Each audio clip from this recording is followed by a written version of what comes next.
शेर reporter Jamshed Ali मेंद्रो।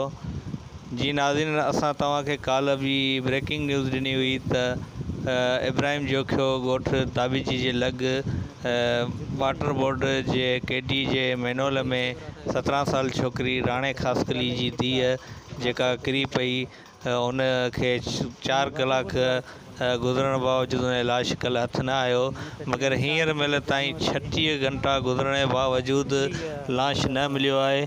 अञा ताईं water board इंतज़ामिया अमले मां कोई भी माण्हू न आहे पुॻो ऐं ना ही उन जी मदद कई पई वञे वाटर बोर्ड जे तरफ़ां लाश ॻोल्हण जे ॻोल्हा में।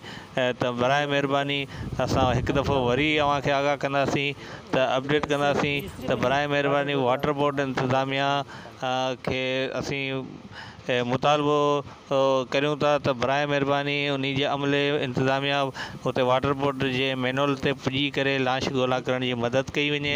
असां सिंध हुकूमत खां मुतालबो करूं था फौरी तौर इन मसइले ते नोटिस वरितो वञे।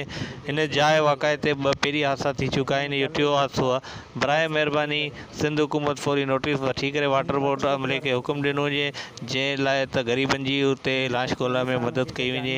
जी शुक्रिया। Shamshad news Dhabeji reporter Jamshed Ali मेंद्रो।